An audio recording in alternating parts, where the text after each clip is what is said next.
វាជាឯកសារខ្លីប៉ុន្តែវាមានអតិពលខ្លាំងខ្លាណាស់ណាដោយសារវាជាដែនទឹកផ្ទៃក្នុងវៀតណាមបានរុញតំបន់នេះតំបន់នៅមុខហាទៀននេះតំបន់ខេត្តអានយ៉ាងនេះឲ្យមកដល់ឆ្ងាយបំផុតដល់ធូជោហើយយកធូជោនេះដើម្បីច្បាមសេចក្តីប្រកាសដែនសមុទ្រទើបណែនាំឲ្យហេងរិនបង្កើត baseline ឆ្នាំ Straight baseline ឆ្នាំ82ប៉ុន្តែខាងកម្ពុជាអត់មានយុទ្ធសាស្ត្រច្បាមទេវៀតណាមមានយុទ្ធសាស្ត្រច្បាមនៅពេលដែលយុទ្ធសាស្ត្រច្បាមនេះទៅខាងមុខជារឿងរបស់វៀតណាមរីឯអាដែនទឹកនៅមុខកោះត្រល់នេះអាដែនទឹកចាប់ពីខេត្តគៀងយ៉ាងហើយនៅកំពតនេះមកនេះដែលហៅថាដែនទឹកប្រវត្តិសាស្ត្រនេះក៏គេ classify វាជា internal water គេចាត់ទុកថាវាជាដែនទឹកផ្ទៃក្នុងដែលមានកម្រិតអធិបតេយ្យភាពពេញលេញដោយដែនគោកអញ្ចឹងត្រង់នេះជាចំណុចមួយដែលយួនមានផែនការគិតឲ្យស្រេចឥឡូវនេះចាប់ផ្ដើមចេញហើយអូខេចាប់ផ្ដើមចេញវាមិនទាន់ដល់ថ្នាក់ដាក់កោសានវិទ្យាទេក៏ប៉ុន្តែយួនចាប់ផ្ដើមរៀបយុទ្ធសាស្ត្រជាពហុគោលដៅរួចទៅហើយណាដូច្នេះនៅពេលដែលក្រសួងការបរទេសទៅសួរទូតយួនហើយមកនិយាយប្រាប់ខ្មែរជារឿងមួយដែលបង្ហាញថាម្ចាស់ទឹកម្ចាស់ដីរាជការកម្ពុជាអត់ដឹងថាយួនប្រងធ្វើអីទេមានន័យថាលោកហ៊ុនសែនអាឡ័យរវល់ជាមួយសៀមអត់ដឹងថាយួនគិតអីទេព្រំដែនសមុទ្រនឹងត្រូវចរចាគ្នាទៅអនាគតតែមិនយកបន្ទាត់ Brivie ជាបន្ទាត់ចែកខណ្ឌសីមាដែនសមុទ្រទេណាមិនយកទេនេះគឺជារបស់នៅក្នុង3មាត្រាខ្លីនៃកិច្ចព្រមព្រៀងថាតើលោកហ៊ុនសែនអានទេយល់ទេនៅពេលដែលចុះហត្ថលេខាហ្នឹងយល់ទេហើយនៅពេលដែលមិនលុបចោលហ្នឹងយល់ថាទេរបស់ហ្នឹងកើតពីឆ្នាំ82មកគឺពាក់កណ្ដាលឆ្នាំ82បើរបស់ហ្នឹងវាកើតពីឆ្នាំ82មកណាវា43ឆ្នាំហើយតើយល់ទេកៅសញ្ញេហើយដល់ក្រោយមកមិនលុបវាចោលតើយល់ទេឥឡូវហ្នឹងហួសពេលហើយខ្មោចក្បាល8វាចាញ់មកលងលោកហ៊ុនសែនហើយវាមិនទាន់ផ្លូវការទេប៉ុន្តែវាចាញ់មកលងហើយមេត្រា3អូខេណាអញ្ចឹងខ្ញុំនឹងនិយាយអំពីចំណុចនៃកិច្ចព្រមព្រៀងបង្កើតដែនទឹកប្រវត្តិសាស្ត្រនោះជូនបងប្អូនបន្តិចកិច្ចព្រមព្រៀងឆ្នាំ1982បង្កើតដែនទឹកប្រវត្តិសាស្ត្រណាវាមានដូចជាតាមខ្ញុំចាំវាមានតែ3មាត្រាទេតើ3មាត្រានឹងមានសារៈសំខាន់ដូចម្ដេចណាកិច្ចព្រមព្រៀងបង្កើតដែនទឹកប្រវត្តិសាស្ត្រចុះហត្ថលេខាឆ្នាំខែកក្កដាថ្ងៃទី7ខែកក្កដាឆ្នាំ1982គឺជាឯកសារផ្លូវច្បាប់ដែលបច្ចុប្បន្ននេះកំពុងតែមានសុពលភាពច្បាប់លើទំនាក់ទំនងដែនសមុទ្ររវាងកម្ពុជានិងវៀតណាមវាជាឯកសារខ្លីប៉ុន្តែវាមានឥទ្ធិពលខ្លាំងខ្លាណាស់ណាខ្ញុំអានម្ដងទៀតឲ្យស្ដាប់កិច្ចព្រមព្រៀងលើការបង្កើតដែនទឹកប្រវត្តិសាស្ត្ររវាងសាធារណរដ្ឋសង្គមនិយមវៀតណាមនិងសាធារណរដ្ឋប្រជាមានិតកម្ពុជាចុះហត្ថលេខាថ្ងៃទី7ខែកក្កដាឆ្នាំ1982ដោយវៀងកូថតតំណាងវៀតណាមនិងហ៊ុនសែនតំណាងកម្ពុជាគឺជាឯកសារផ្លូវច្បាប់ដែលសប្តាហ៍ថ្ងៃនេះមានសុពលភាពលើទំនាក់ទំនងដែនសមុទ្ររវាងប្រទេសកម្ពុជានិងវៀតណាមវាជាឯកសារខ្លីតែវាមានឥទ្ធិពលធំណាស់ដែលបញ្ជាក់ពីចំណុចរួមគ្នាមួយដែលគេហៅថា Joint Maritime Zone ឬក៏ហៅថាតំបន់ដែនទឹករួមគ្នាមួយ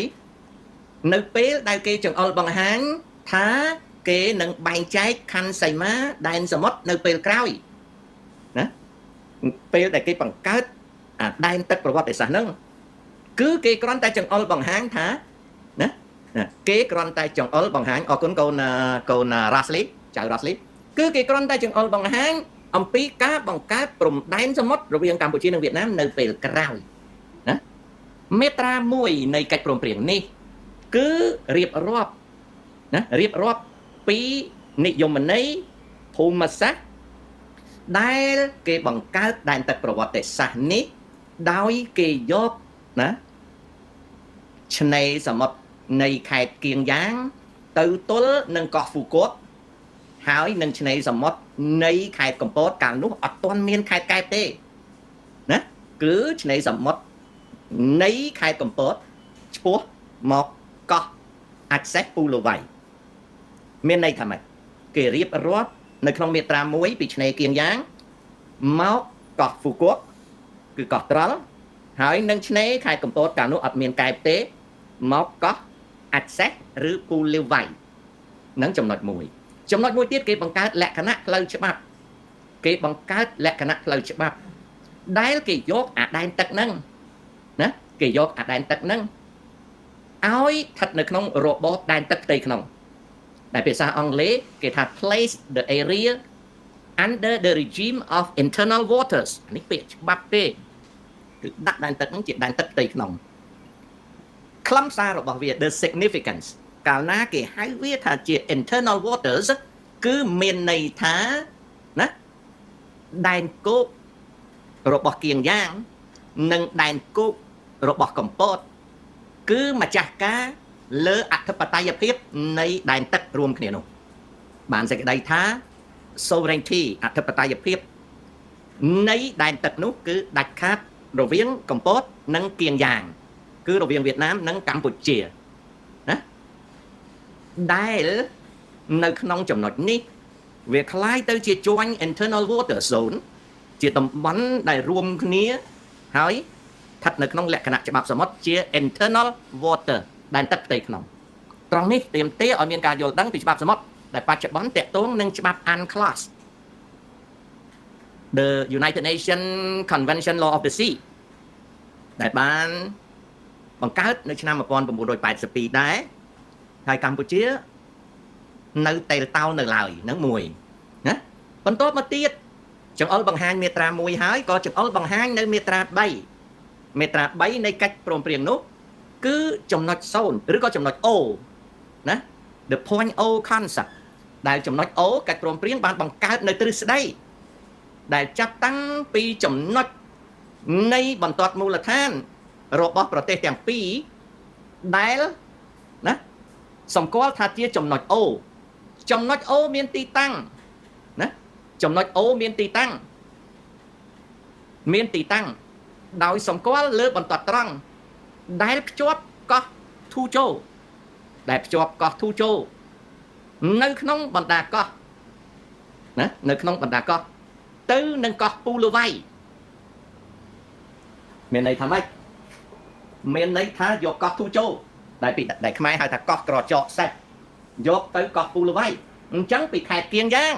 និងខេត្តកំពតចេញមកណាពីខេត្តគៀងយ៉ាងនិងខេត្តកំពតចេញមកនៅក្នុងចំណុច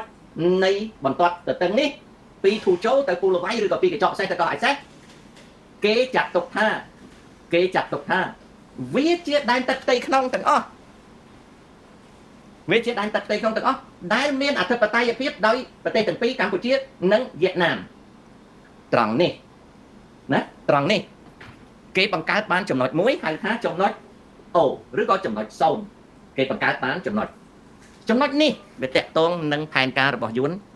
ក្រោយឆ្នាំ82ដែលឥឡូវនេះចាប់ផ្ដើមចេញរូបរាងតិចហើយនឹងការបញ្ជាក់នៅក្នុងមាត្រា3នៃកិច្ចព្រមព្រៀងនោះរបៀបដែលគេសម្គាល់នេះនៅពេលដែលគេយកចំណុចនៃកោះកញ្ចក់សេះនិងកោះពូលវ័យណាវាបង្កើតបានជា function វាបង្កើតបានជាកិច្ចការដែលបន្ទាត់នោះរវាងកម្ពុជាហើយនិងវៀតណាមត្រូវជួបគ្នាហើយនឹងចាត់ចែងដោះស្រាយប្រកាសនៅអ្វីដែលគេហៅថា territorial sea ឬដែនសមុទ្របូរណភាពដែលឥឡូវហ្នឹងយើងអត់ដឹងថានៅតាណាខ្លះទេចំណុចណាប៉ុណ្ណាយើងអត់ដឹងទេបន្ទាប់មកទៀតវាមានខ្លឹមសារវាមួយទៀតការដាក់ពង O ចំណុច O ឬចំណុច0នេះណាដែលនៅឆ្ងាយពីដែនគោកទៅដល់កោះពូលវ័យនិងកោះធូជោខ្មែរហៅកញ្ចក់សេះយួនទទួលជោគជ័យហើយជាស្រេចក្នុងការរុញចំណុចនៃការវាស់វែងដែនសមុទ្ររបស់ខ្លួនឲ្យឆ្ងាយចេញពីឆ្នេរនៃដែនគោកគឺឆ្នេរសមុទ្រដែលជាប់នឹងដែនគោកជាកត្តាមើលវែងឆ្ងាយរបស់យួនដែលអនុវត្តបានថានៅពេលដែលគេយកចំណុចធូជោនិងពូលវ័យ តំបន់នេះគេហៅថាដែនទឹកផ្ទៃក្នុងតំបន់នេះវាជាដែនទឹកផ្ទៃក្នុងដោយសារវាជាដែនទឹកផ្ទៃក្នុងវៀតណាមបានរុញតំបន់នេះតំបន់នៅមុខហាទៀននេះតំបន់ខេត្តអានយ៉ាងនេះឲ្យមកដល់ឆ្ងាយបំផុតដល់ធូជោហើយយកធូជោនេះដើម្បីច្បាមសេចក្តីប្រកាសដែនសមុទ្រទើបណែនាំឲ្យហេងរិនបង្កើត baseline ឆ្នាំ Straight baseline ឆ្នាំ82ប៉ុន្តែខាងកម្ពុជាអត់មានយុទ្ធសាស្ត្រច្បាមទេវៀតណាមមានយុទ្ធសាស្ត្រច្បាមនៅពេលដែលយុទ្ធសាស្ត្រច្បាមនេះទៅខាងមុខជារឿងរបស់វៀតណាមរីឯអាដែនទឹកនៅមុខកោះត្រល់នេះអាដែនទឹកចាប់ពីខេត្តគៀងយ៉ាងហើយនៅកំពតនេះមកនេះដែលហៅថាដែនទឹកប្រវត្តិសាស្ត្រនេះក៏គេ classify វាជា internal water គេចាត់ទុកថាវាជាដែនទឹកផ្ទៃក្នុងដែលមានកម្រិតអធិបតេយ្យភាពពេញលេញដោយដែនគោកអញ្ចឹងត្រង់នេះជាចំណុចមួយដែលយួនមានផែនការគិតឲ្យស្រេចឥឡូវនេះចាប់ផ្ដើមចេញហើយអូខេចាប់ផ្ដើមចេញមិនទាន់ទៅដល់នឹងទេណាមិនទាន់ទៅដល់នឹងទេអូខេមិនទាន់ទៅដល់នឹងទេមិនទាន់ទៅដល់នឹងទេបន្តិចសិនព្រោះពិបាកយល់សូម្បីតែខ្ញុំអ្នកនិយាយហ្នឹងក៏ពិបាកដែរព្រោះចេះវាជួនកន្លែងខ្លះចេះអត់ដល់អ្នកប្រាជ្ញដែលសិក្សាអំពីរឿងហ្នឹងគេបានសរសេរជាភាសាអង់គ្លេសថា significance ខ្លឹមសារ by placing point O far offshore ដែលវៀតណាមដាក់ចំណុច O នៅឆ្ងាយពីដែនឆ្នេរគោករបស់ខ្លួន on the Tojo Polawai line នៅក្នុងបន្ទាត់ខាងមុខនៃកោះកញ្ចក់សេះនិងកោះអាចសេះវៀតណាមទទួលជោគជ័យវៀតណាម successfully រុញណាបន្ទាត់មូលដ្ឋានឲ្យទៅឆ្ងាយចូលក្នុងសមុទ្រដែលធ្វើឲ្យយួន far away from the main land coast expanding its potential sea claim គឺធ្វើឲ្យយួនអាចនឹងច្បាមយកដែនសមុទ្របានឆ្ងាយហើយវែងណានៅក្នុងមាត្រា3វាតាក់ទងនឹងខ្សែបន្ទាត់ Brigade ដែលមានអ្នកសួរនេះគឺអាបន្ទាត់ក្រហមនេះអូខេដែលកើតឡើងនៅឆ្នាំ1939នៅក្នុងមាត្រា3ដដែលវាតាក់ទងនឹងបន្ទាត់ Brigade អូខេមិនមែនត្រីទេកូនណាយើងទៅសេព្រីបជើងរ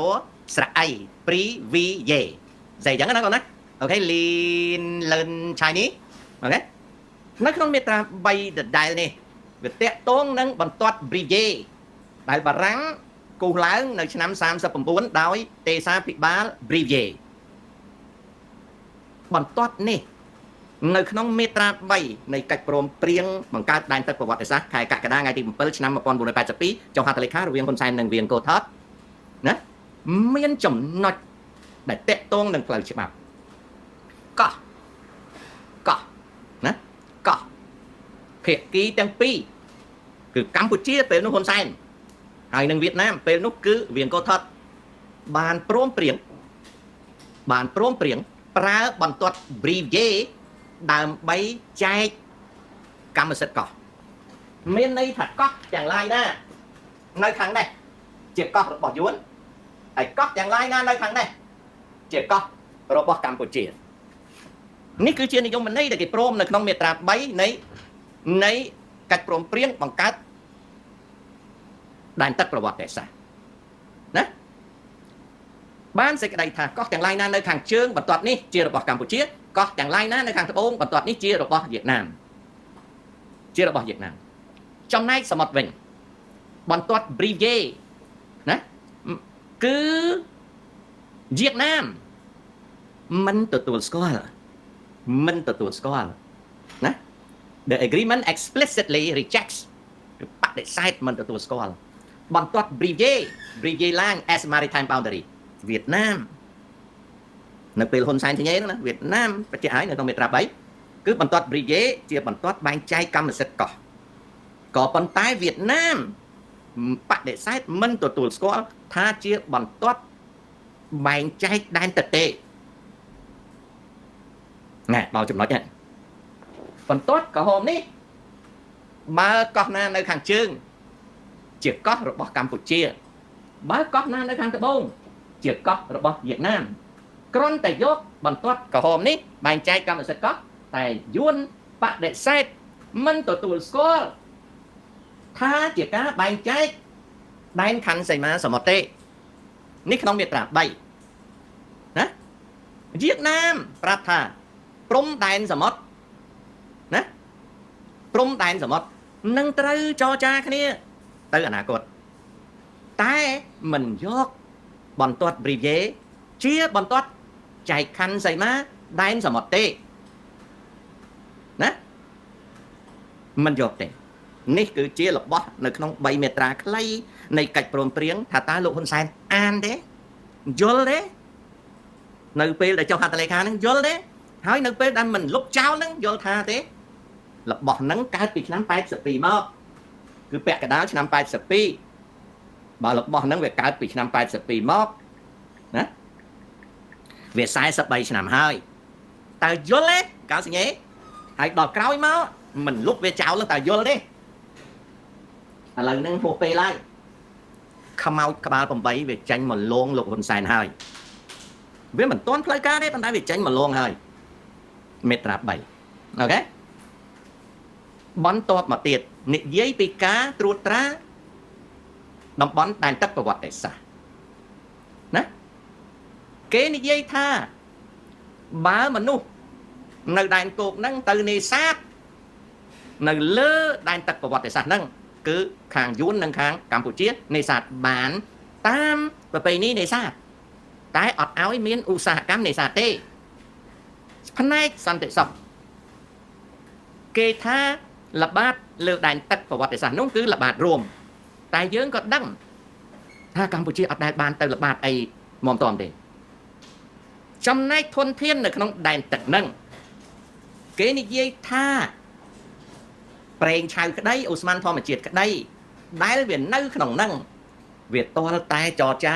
ហើយមានកិច្ចព្រមព្រៀងបន្ថែមទៀតដែលភាគីទាំងសងខាងមិនអាចនឹងជីកខួងឬតេងផលដោយគ្មានកិច្ចព្រមព្រៀងនិងការអនុញ្ញាតពីភាគីម្ខាងទៀតទេមាត្រា2នៃកិច្ចព្រមព្រៀងបង្កើតដែនទឹកប្រវត្តិសាស្ត្រនោះថានឹងណាថានឹងរកឱកាសណាថានឹងរកឱកាសដើម្បីចរចាគ្នាតែរហូតដល់ឥឡូវអត់ទាន់ចរចាគ្នាទេមានការចរចាខ្សឹបខ្សៀវដែលខ្មែរយើងអត់ដឹងពីព្រោះលោកហ៊ុនសែនគាត់បាត់បង់តែនាងកុយពិសីមានឲ្យដឹងតម្រុយខ្លះណាមានឲ្យដឹងតម្រុយខ្លះចំណែកខាងយួនមានរហូតដល់បោះពុំផែនទីលក់ជាឯកតោភាគីបើយើងសួរថាយួនមិនបានធ្វើអញ្ចឹងយួនទៅថាវាអត់ដឹងទេផែនទីនឹងឯកជនបោះទេមិនមែនវាទេតែយើងអាចដឹងខ្លះពីនាងកុយពិសីដែលជាគណៈកម្មការព្រំដែនជាមួយនឹងវ៉ាកំហុង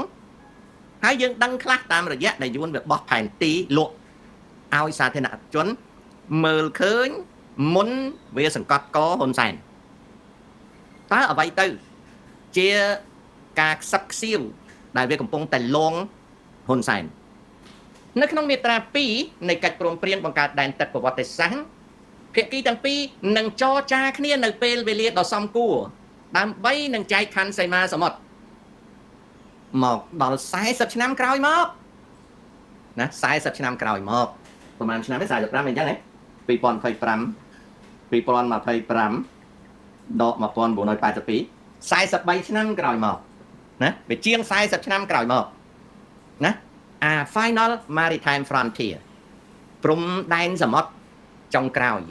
នៅក្នុងតំបន់ដែនទឹកប្រវត្តិសាស្ត្រមិនទាន់មាននៅឡើយទេព្រំដែនសមុទ្រកម្ពុជាវៀតណាម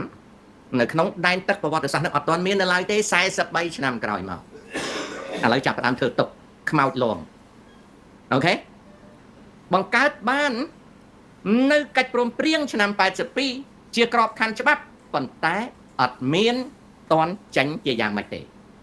អត់តន់មានទេណាអូខេវិលត្រឡប់ទៅវិញអូខេជំហររបស់រដ្ឋាភិបាលវៀតណាមដោយសារជាប្រទេសដែលអនុវត្តតាមច្បាប់សមុទ្រ UNCLOS the United Nations Convention Law of the Sea អនុសញ្ញាសហប្រជាជាតិច្បាប់សមុទ្រដោយសារវៀតណាមប្រើប្រាស់ UNCLOS ជាគោលការណ៍វៀតណាមមានគោលជំហរនយោបាយដែនទឹកឈរលើ UNCLOS ដែលការប្រើប្រាស់នយោបាយដែនសមុទ្រឈរលើ UNCLOS Việt Nam nụ vót nơi cô cá pra pra equidistant cái hai thằng equidistance principle equidistance principle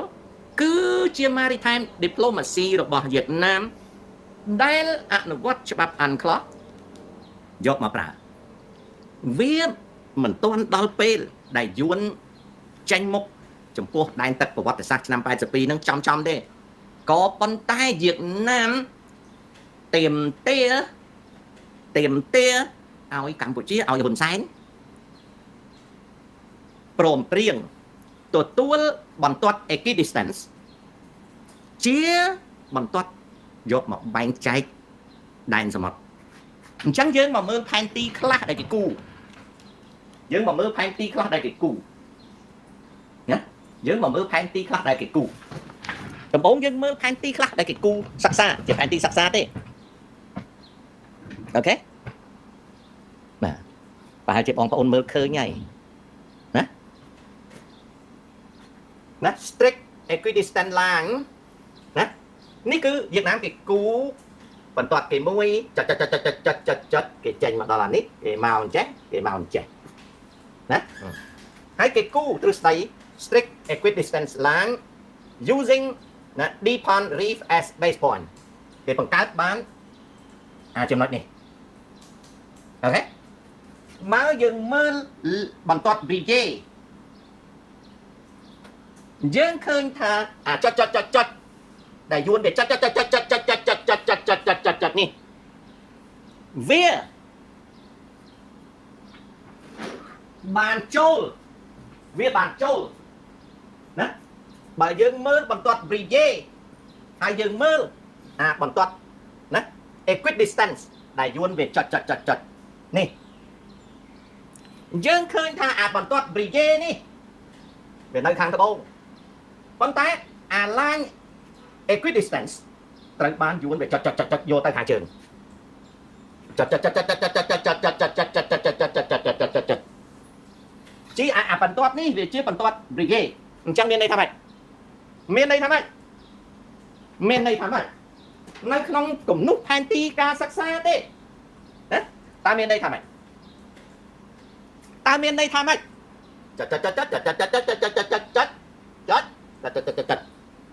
នេះគឺជាបន្ទាត់ Brigade នេះគឺជា link equidistant ណាគេហៅ equidistant line ចុះបើបន្ទាត់នេះវាចឹងហើយបន្ទាត់នេះជាបន្ទាត់ Brigade ឆ្នាំ39មានន័យថាម៉េចមានន័យថា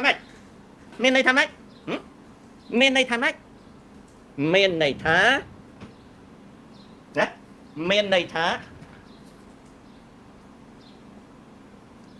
មានន័យថាយួនវាកំពុងប្រាប់ថាហ៊ុនសែនត្រូវតែឲ្យដែនសមុទ្រហ្នឹងទៅវាភាគច្រើនអញ្ចឹង10000 គីឡូម៉ែត្រ9000ទៅ10000 គីឡូម៉ែត្រកន្លះនៃដែនទឹកប្រវត្តិសាស្ត្រហ្នឹងដល់ពេលចែកដែនទឹកគឺវាអត់យក link Brigade ទេវាយក link equidistant ណាគឺឡានបន្ទាត់ equidistant ដោយសារតែវាយកអាហ្នឹងបានជាលឺសូរលះលហៀងចេញពីមាត់កុយពិសីចឹងនាងហ្នឹងឈ្មោះកុយពិសីចឹងណាអ្នកដែលជឿលើបារមីអាឆែបមកក្តីណាដូចជាលឺសូរសម្ភាសជាមួយនឹងឯណាទេដូចជា VOA អីយកមកផ្សាយថាយួនគេចង់យកអាហ្នឹងក៏ប៉ុន្តែយួនណាវាបានបោះពុំផ្សាយផែនទីឲ្យមនុស្សដឹងមួយចំនួនហើយសួរវាថាវាបោះទេវាថាអត់ដឹងទេវាបោះថាដែនទឹករបស់វាគឺយកតាមបន្ទាត់ equidistance យកតាម link equidistant ហើយដល់ពេលយើងទៅសិក្សាជាមួយអ្នកប្រាជ្ញយួនវៀងហុងថាវអំពីទ្រឹស្ដីសមុទ្រវៀតណាមតាមរយៈលោកដុកទ័រវៀងហុងថាវគឺយួនវាអត់និយាយពីបន្ទាត់ Brigade ទេវានិយាយពីបន្ទាត់ equidistant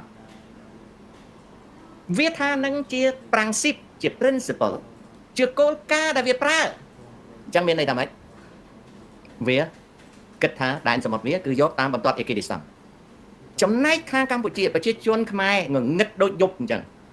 ដូចយប់អត់មានផ្កាយអត់មានប្រច័ណ្ឌអញ្ចឹងពីព្រោះលោកហ៊ុនសែនគាត់បិទមិនឲ្យដឹងអត់មានអ្នកណាដឹងទេលោកហ៊ុនម៉ាណែតនិយាយថាមិនទាន់ចរចាគ្នាទេ chẳng ọt đăng thập bạch rồi ấy đấy nhóm ọt miên chàoประกัน rừng bạch đấy bao việc bạch có nhóm mình chào lục hồn sai này vì pro nhóm cao máu nhóm ọt chào lục hồn sai tê nhóm control lục hồn sai nhóm chùm riếp lục hồn sai vì màu luôn có nhóm chùm riếp lục hồn sai vì hai này thấy nhóm control có nhóm sờ lanh có nhóm hai có cai trật nhóm mình chào có tê nhóm con ta chỉ ol bằng hai tha tùng vơ đại bàn phơ sai sập bảy năm việc cầm pung tay một luôn cọt vinh hai nè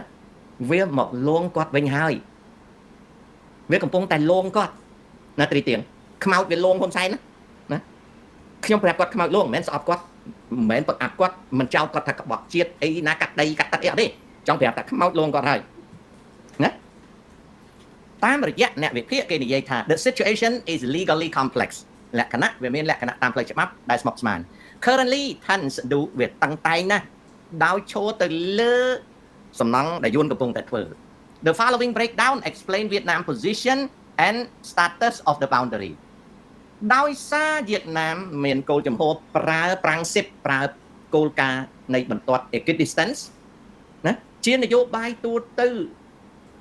ដែលប្រើប្រាស់ជាមួយនឹងថៃឡង់ដែលប្រើប្រាស់ជាមួយនឹងចិនវៀតណាមប្រើប្រាស់បន្ទាត់ equidistance គឺជាបន្ទាត់ដែលត្រូវបែងចែកដែនទឹកពាក់កណ្ដាលម្នាក់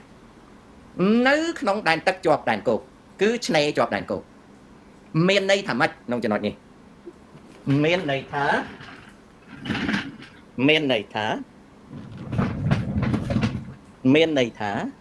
ណាមានន័យថាអានេះដែនគោកអានេះហាទៀងអានេះកែបណាអានេះហាទៀងអានេះកែបមានន័យថាបើបន្ទាត់ equidistance នៅកន្លែងណាណាបើបន្ទាត់ equidistance នៅកន្លែងណាដែនទឹកនៃឆ្នេរនេះចាប់ពីខេត្តកំពតហើយនឹងអានយ៉ាងនេះគៀងយ៉ាងខេត្តគៀងយ៉ាងចាប់ពីគៀងយ៉ាងកំពតនេះចាញ់ទៅរហូតទៅដល់កោះពូលវៃហើយនឹងកោះធូជោកញ្ចក់សេះណាគឺចាប់ពីតែគៀងយ៉ាងកែបកំពតហ្នឹងចាញ់ទៅដល់ពូលវៃនិងកោះកញ្ចក់សេះធូជោគឺដែនទឹកហ្នឹងឲ្យតែបន្ទាត់ហ្នឹងនៅកន្លែងណាអាខាងជើងយួនវាឲ្យទៅកម្ពុជាអាខាងត្បូងវាយកអញ្ចឹងបើយើងមើលពីឲ្យចុចនេះណាបើយើងមើលវាចុចនេះមិនដឹងប្រហែលគីឡូម៉ែត្រទេណាតែវាចុចនេះដែនទឹកនេះវាយកមិនមែន3គីឡូម៉ែត្រទេអានេះ3គីឡូម៉ែត្រអាបន្ទាត់ឃើញច្បាស់នេះអានេះ3គីឡូម៉ែត្រពីជើងកោះអានេះមិនដឹងប្រហែលគីឡូម៉ែត្រពីជើងកោះទេអញ្ចឹងវាយកអាហ្នឹងវាយកទាំងអស់វាយកអញ្ចឹងឃើញទេវាយកអញ្ចឹង10000គីឡូម៉ែត្រកន្លះវាប្រហែលជាឲ្យទៅខាងកម្ពុជា4000គីឡូម៉ែត្រកន្លះវាយកទៅ1000គីឡូម៉ែត្រកន្លះថែមទៀតអាហ្នឹងគ្រាន់តែស្មានទេណាគ្រាន់តែស្មានទេមានន័យថាម៉េចមានន័យថាពេលដែលវាដឹកដៃហ៊ុនសែនថ្ងៃ7កក្កដាឆ្នាំ82វាគិតទុកមុនហើយស្រេចបងប្អូនណាវាគិតទុកមុនហើយស្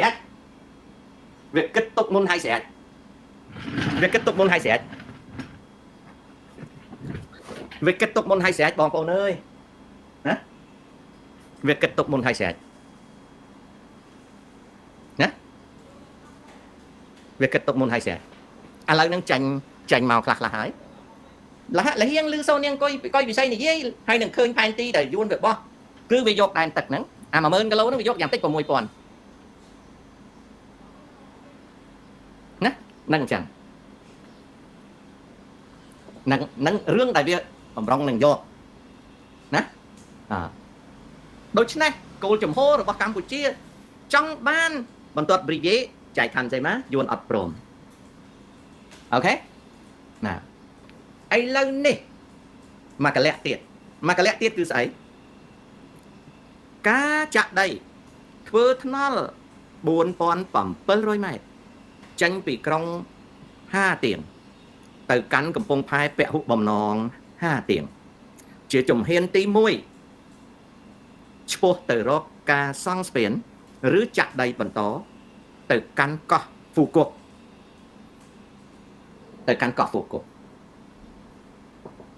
ตากาจักได้ធ្វើថ្នល់ពីក្រុងហាទៀង4700 ម៉ែត្រទៅកំពង់ផែហាទៀងគឺជាអ្វីគឺជាប្រតិកម្មយុទ្ធសាស្ត្រយួនឆ្លើយតបនឹងភាពនឹងសម្ដីដែលយួនខឹងថាជាសម្ដីប្រហើនរបស់លោកហ៊ុនសែនមានចាំទេនៅពេលដែលគេទូងស្គរនិយាយអំពីប្រេកជីកហ្វូណនដែលជោគលោកហ៊ុនសែននិយាយថាវាគ្មានត្រូវការសួរវៀតណាមទេពីព្រោះការជីកប្រេកនេះនៅលើដីរបស់កម្ពុជាហើយពេលមួយម៉ាត់ដែលហ៊ុនសែននិយាយថាអត់មានត្រូវការសួរវៀតណាមទេវៀតណាមមិនឲ្យជីកក៏ជីកដែរនឹងចំណុចមួយដែលយួនវាខឹងចំណុចមួយទៀតនៅពេលដែលលោកហ៊ុនសែនឲ្យប្រព័ន្ធឃោសនាគាត់ឃោសនាថាបើមិនប្រេកជីកដាច់ជោហ្វូណនដាច់ជោគឺកម្ពុជាលែងខ្ចីយួនដកដង្ហើមហើយយួនខឹងពីហ្នឹងមេដឹកនាំបកកុម្មុយនីសយួនខឹងខ្លាំងណាស់ចាត់ទុកថាជាអំពើក្បត់របស់លោកហ៊ុនសែនបងកាយព្រឹកខ្ញុំមិនមែនថាបងក្បត់ទេខ្ញុំប្រាប់បងថាហាណូយគេគិតថាបងក្បត់គេទី1សម្ដីខែងរបស់បងថាបើទៀមទាច្រើនជារឿងរបស់កម្ពុជាត្រូវតែជីកប្រេកហ្នឹងទី2ប្រព័ន្ធឃោសនានៅស្រុកខ្មែរថាសំណង់ប្រវត្តិសាស្ត្រប្រេកជីកហ្វូណនដាច់ជោគឺឈប់ខ្ចីយួនដកដង្ហើមឈប់ដកដង្ហើមពឹងយួន2ឃ្លានេះយួនវាខឹងសម្បើមណាស់ទើបបានយួនវាបោះចំហៀនធ្វើផ្លូវចូលក្នុងសមុទ្រ4700 ម៉ែត្រពីក្រុងហាទៀងទៅកំពង់ផែហាទៀងជាចំហៀនទី1 2ឆ្នាំវាចេញអាហ្នឹងចំហៀនទី2វានឹងទៅដល់កោះហ្វូកួកដូច្នេះអ្វីដែលយួនវាធ្វើណាអ្វីដែលយួនវាធ្វើពីហាទៀងវានឹងឈានទៅដល់ហ្វូកួកអ្វីដែលយួននឹងធ្វើបងកាយព្រឹកបងជ្រាបយួននឹងធ្វើទៅដល់កោះហ្វូកួកដែនទឹករបស់វាហើយកុំនិយាយប្រេះផ្ដាស់ជាមួយវាថាអានឹងទឹករបស់វាអត់មានត្រូវការមកសួរវាអត់ត្រូវការមកសួរលោកហ៊ុនសែនទេដូចគ្នានឹងលោកហ៊ុនសែនថាមិនចាំបាច់សួរវៀតណាមទេមិនឲ្យជីកក៏ជីកដែរណាទី1ហ៊ុនសែននិយាយថាអត់មានត្រូវការនិយាយទេច្រើនទេមិនឲ្យជីកក៏ជីកដែរមានន័យថាមិនសួរយួនវាខឹងវាស្អីដែលវាធ្វើនេះគឺវាអត់សួរហ៊ុនសែនទេហ៊ុនសែនហ៊ាននិយាយថាម៉េចវាថាអានឹងរឿងរបស់វៀតណាមហើយឈរទៅលើកិច្ចព្រមព្រៀងដែនទឹកប្រវត្តិសាស្ត្រវាជាដែនអធិបតេយ្យវៀតណាមធ្វើបានវៀតណាមអត់មានជីកយករ៉ែយកអីទេវៀតណាមអត់មានធ្វើកសិកម្មនេសាទទេវៀតណាមធ្វើស្ពេនទៅកោះហ្វូកុកកោះត្រង់ដូចគ្នានឹងប្រេកជីកដែលហ្វូណនដែលចូលចាញ់មកកែបហ៊ុនសែនថាអត់ចាំបាច់សួរទេយួនក៏វាធ្វើអាហាទៀងនេះបន្តិចទៀតមកដល់កោះត្រង់អត់មានត្រូវការនិយាយជាមួយហ៊ុនសែនទេអ្នកឯងឆ្លើយមិនសួរអញចំអាយអញអត់មានទេអញធ្វើឲ្យឯងមើលខ្មោចលងហ៊ុនសែនធ្ងន់ណាស់នឹងចំណុចមួយទៀតនៅពេលដែលខ្មែរទូងស្គរស្រែកជ័យយោអត់ត្រូវការដកដង្ហើមតាមយួនទេយួនអនុវត្តយុទ្ធសាស្ត្របាត់ដង្ហើមកម្ពុជាថាអញអត់ខ្ចីចំោះឯងដកដង្ហើមទេយួនចាញ់យុទ្ធសាស្ត្រអញបាត់ដង្ហើមឯងអត់ឲ្យដកឲ្យឯងដកក៏ដាក់អញមិនបិទឯងឲ្យដាច់ខ្យល់ទេប៉ុណ្ណេះឯងបបាក់នេះគឺជាអ្វីដែលកើតឡើងទន្ទឹមគ្នានឹងសៀមដែលវាកំពុងតែអនុវត្តនយោបាយតាមផែនការចាក់កំពុងភូវនាតបងប្អូនយីអូនដាក់អរិយជនណាយីអូនដាក់អរិយជននៅពេលហ៊ុនសែនសម្ដីថ្លោះដាក់ចវាយគាត់ទៅថាអញនៅតែជាចវាយឯងបើឯងអត់សួរអញធ្វើឯងមើលហើយគ្នាឯងគាត់ថាអត់ខ្ចីទៅហាមអញដកអញធ្វើឯងដកហាមប្របាក់នេះគឺជាយុទ្ធសាស្ត្ររបស់សហព័ន្ធឥណ្ឌូចិនអូខេជាការពិតណាស់ស្ពានឬផ្លូវទៅកាន់កោះហ្វូកុក45 គីឡូម៉ែត្រនៅជាការសិក្សានៅឡើយទេណានៅជាការសិក្សានៅឡើយទេអត់ទាន់អនុវត្តទេណាក៏ប៉ុន្តែការចាក់ដៃធ្វើផ្លូវ75 គីឡូម៉ែត្រទៅកំពង់ផែហាទៀងនឹងចប់ឆ្នាំ2027ណានៅក្នុងយុទ្ធសាស្ត្រនេះបើសិនជាយួនអនុវត្តការទៀមទាប្រើបន្ទាត់ equidistance នឹងអាចដាក់ទឹកនៅពីមុខផ្លូវប្រជែករបស់កម្ពុជាឲ្យនៅក្រោមអំណាចរបស់យួនដែលនឹងធ្វើឲ្យកម្ពុជាដកដង្ហើមលំបាកអ្នកសិក្សាគេនិយាយអញ្ចឹង strategic implication យុទ្ធសាស្ត្រដែលយួនធ្វើឲ្យលំបាក if Vietnam were to strictly enforce an equidistant line ប្រសិនបើវៀតណាមនឹងអនុវត្តដោយទៀងទាត់នៃទ្រឹស្ដីបន្ទាត់ equidistant it could theoretically place វាអាចคล้ายទៅជាទ្រឹស្ដីដែលដាក់ដែនទឹក the waters directly in front of Cambodian News Canal នឹងដាក់ដែនទឹកនៅចំពីមុខច្រកចេញនៃព្រែកជីក Funan Daicho under Vietnamese jurisdiction នឹងដាក់ដែនទឹកនៅមុខច្រកចេញនៃព្រែកជីក Funan Daicho ឲ្យនៅក្រោមការត្រួតត្រារបស់វៀតណាម complicating the independence Cambodia ធ្វើឲ្យគោលបំណងឯករាជ្យរបស់កម្ពុជាដែលអត់ចង់ខ្ចីដង្ហើមយួនដកថប់ដង្ហើមនេះគឺជាការវិភាគរបស់អ្នកសិក្សាសរុបសេចក្តីទៅវាមិនទាន់ដល់ថ្នាក់ដាក់អូសានវិទ្យាទេក៏ប៉ុន្តែយួនចាប់ផ្ដើមរៀបយុទ្ធសាស្ត្រជាពហុគោលដៅរួចទៅហើយណាដូច្នេះនៅពេលដែលក្រសួងការបរទេសទៅសួរទូតយួនហើយមកនិយាយប្រាប់ខ្មែរជារឿងមួយដែលបង្ហាញថាម្ចាស់ទឹកម្ចាស់ដីរាជការកម្ពុជាអត់ដឹងថាយួនប្រងធ្វើអីទេមានន័យថាលោកហ៊ុនសែនអាឡ័យរវល់ជាមួយសៀមអត់ដឹងថាយួនគិតអីទេនេះគឺជាចំណែកមួយណានេះគឺជាចំណែកមួយដែលខ្ញុំអธิบายនៅក្នុងเพจនេះលំបាកយល់ខ្ញុំជឿថាមិនសូវមានអ្នកណាចូលចិត្តមើល show ភាគមុនហើយនឹងភាគនេះទេពីព្រោះវាលំបាកយល់ឥឡូវមុននឹងចាប់សរុបឲ្យងាយយល់ពី3ម៉ាត់ហ៊ុនសែនប្រកាសប្រេកជីក Funan វៀតណាមបង្ហាញថាប៉ះពាល់លំហូរទឹកដែលបុកទៅខាងក្រោមដែលបណ្ដាលឲ្យទឹកប្រៃជ្រាបចូលដីវៀតណាមបាត់បង់ដីកសិកម្មកម្ពុជានិយាយថាលោកហ៊ុនសែននិយាយថាផ្ដាល់ព័ត៌មានប៉ុណ្ណឹងគ្រប់គ្រាន់ហើយមិនបាត់បង់កម្លាំងទឹកទេវៀតណាមសុំការសិក្សាបន្ថែមណាកម្ពុជាថាឲ្យអស់ហើយដល់ហើយក៏បំពងសម្លេងឲ្យជនជាតិនៅកម្ពុជាគេហៅជនជាតិកម្ពុជាហ្នឹងឲ្យស្រែកលោឡាថាកុំមកគៀបសង្កត់អញអត់ចង់ខ្ចីដង្ហើមឯងទេឯងចំណែនដោយសារឯងយកឈ្នួលថ្លៃកំពង់ផែអត់បានឯងរករឿងអញដីស្រែចម្ការរបស់ឯងអត់មានបញ្ហាទេតែឯងរករឿងអញពីព្រោះឯងចង់បានថ្លៃឈ្នួលកំពង់ផែហើយអញធ្វើនេះគឺដើម្បីឈប់ដកដង្ហើមណាឈប់ដកដង្ហើមតាមឯងហើយលោកហ៊ុនសែននិយាយថាគ្មានតាក់ទងអីទេត្រូវតែជីកឲ្យបានទោះត្រូវការដោយកម្រិតណាក៏ដោយត្រូវជីកឲ្យបានពាក្យពីរម៉ាត់ពាក្យថាជីកឲ្យបានគឺអត់ស្ដាប់យួនចាត់ទុកថាឆ្លើយនឹងវាពាក្យថាអត់ខ្ចីឯងដកដង្ហើមយួនចាត់ទុកថាឆ្លើយនឹងវាអញ្ចឹងពីរម៉ាត់ហ្នឹងវាចាញ់យុទ្ធសាស្ត្រវាទី1គឺឲ្យឯងពិបាកយួនវាគិតពីហាណូយមកថាហែងជីកទៅវាមិនមែនជាសំណងប្រវត្តិសាស្ត្រវាជាសំណងឯឆ្កាច់ពីព្រោះអីអញបាត់ឲ្យដង្ហើមឯងដកលំបាកយុទ្ធសាស្ត្រទល់យុទ្ធសាស្ត្រពាក្យពីរម៉ាត់តែវាប្រកាន់ខ្លាំងណាស់គឺមួយថាបើមិនឲ្យជីកក៏ជីកដែរព្រោះជីកនៅលើដីអញទី2អញមិនទាន់បានប្រេកទេប៉ុន្តែអញអត់ចង់ខ្ចីឯងដកដង្ហើមទេហើយនឹងការឃោសនាថាមកពីហែងបាត់បង់ប្រាក់ឈ្នួលកំពង់ផែ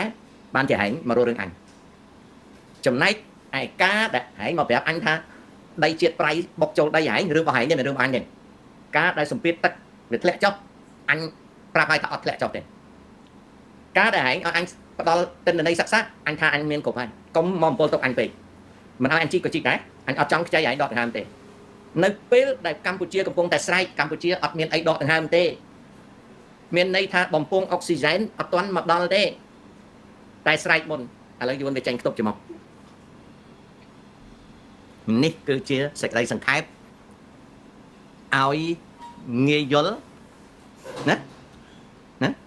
ឲ្យងាយយល់អូខេទីជាតិចិនទុកខាងលើអត់ប៉ះចរន្តទឹកទេបានមិនលឺមាត់ចៅឯងទៅសិក្សាមើលទៅ ទៅសិក្សាមើលតាំងពីមីយ៉ាន់ម៉ា Thailand Laos ណាហើយវៀតណាមលើកលែងកម្ពុជាមួយពួករាជការអត់ប្រាស់តើគេនិយាយឬគេមិននិយាយអូខេតាំងWonder តាបញ្ជូនចាឯងទៅស្រុកចាឯងណាតោះណាកុំឲ្យពិបាកអញ្ចឹងទីជាតិទៅសិក្សាស្រាវជ្រាវមើលតើគេមាននិយាយទេពីព្រោះចៅឯងអត់លឺណាអូខេចៅឯងអត់លឺអញ្ចឹងបើចៅឯងអត់លឺទេចៅឯងទៅសិក្សាសិនតើលឺឬមិនលឺអូខេតើប្រទេសដែលនៅក្រោមមេកុងក្រោមចិនមានបញ្ហាអីអត់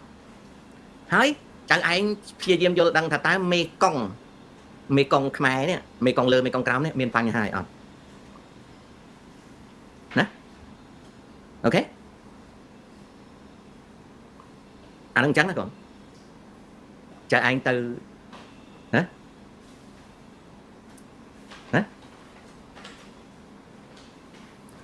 ហ្នឹងរបៀបដែលចៅឯងព្រោះអាហេតុផលដែលចៅឯងសួរហ្នឹងចៅឯងសិក្សាពីភូមិសាស្ត្រនយោបាយសិក្សាពីអំណាចនិងសិក្សាពីការពលទុកទើបដឹងណាអញ្ចឹងខ្ញុំសូមជម្រាបលា